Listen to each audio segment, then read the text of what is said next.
EPZ নির্মাণ প্রকল্পে সরকারকে জমি দিয়ে ক্ষতিপূরণের অর্থ পাচ্ছে না যশোরের অভয়নগরের জমির মালিকরা। ভুক্তভোগীদের অভিযোগ, জেলা প্রশাসকের কার্যালয় ও জেলা হিসাবরক্ষণ অফিসের সমন্বয়হীনতায় বিলম্ব হচ্ছে চেক পেতে। টাকা না পেয়ে অনেকেই মানবেতর জীবনযাপন করছেন। যশোর থেকে বিএম ফারুকের পাঠানো তথ্য ও চিত্রে আরও জানাচ্ছেন আব্দুল হামিদ।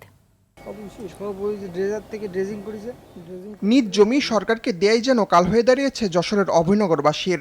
2019 সালে যশোর ইপিজেড প্রকল্প অনুমোদন দেয় সরকার, যার জন্য উপজেলার 8টি মৌজার প্রায় 503 একর জমি অধিগ্রহণ করা হয়। ক্ষতিপূরণ বাবদ 247 কোটি 85 লাখ টাকা বরাদ্দ দেওয়া হয়। এরই মধ্যে 873 জনকে ক্ষতিপূরণ দেওয়া হলেও ঝুলে আছে 1094টি আবেদন। ক্ষতিপূরণের টাকা না পেয়ে দুর্বিষহ জীবনযাপন করছেন তাদের অনেকেই। ভুক্তভোগীদের অভিযোগ, চেক পেতে প্রতিনিয়ত হেনস্থার শিকার হচ্ছেন তারা। জেলা প্রশাসকের কার্যালয় ও জেলা হিসাবরক্ষণের সমন্বয়হীনতায় দীর্ঘায়িত হচ্ছে চেক ইস্যুর প্রক্রিয়া। অতি দ্রুত আমার জমি কেনার প্রয়োজন।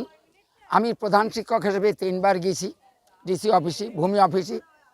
ভূমি কর্মকর্তার সাথে আমার কথা হয়েছে, উনি বলেন আপনি চেক পাবেন, কিন্তু দেরি হবে। জমি যে পরিমাণ যে টাকা পাবো তা তো আমাদের এখনো দেশে না, খালি ঘুরাছে কথা, এখনো দেরি আছে। পয়সা কটা পালি আমরা ধানও বেঁচে থাকতে পারতাম, এই একটু বেড়াতে পারতাম, ওষুধ পানি খাতে পারতাম, একটু দেহে যেতে পারতাম। এই যে অবস্থা আছে তা আমি এই পয়সার মুখ আমি দেহে যেতে পারবো না বাবা। যেখান থেকে চেকটা আসবে সেটা যদি আরও আন্তরিক হয়, আরও দ্রুত গতিতে কাজ করে, বা ডিসি মহোদয় যদি সেখানে আরও জনবল বৃদ্ধি করেন, তাহলে আমার মনে হয় সাধারণ মানুষের যে ভোগান্তি হচ্ছে, যে দিনের পর দিন মাসের পর মাস তারা ঘুরছে, এটা নিরসন হওয়া সম্ভব।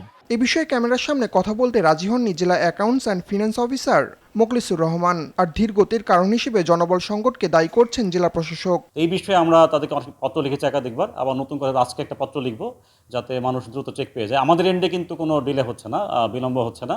যেটা হচ্ছে অ্যাকাউন্টস অফিসে তারা হয়তো বা তাদের জনবল সংকট দেখিয়ে তারা হয়তো নিচ্ছে না অ্যাডভাইসগুলি। কালক্ষেপণ না করে দ্রুত চেক ইস্যুর বিষয়ে সমাধান চান ভুক্তভোগী অভয়নগরবাসী।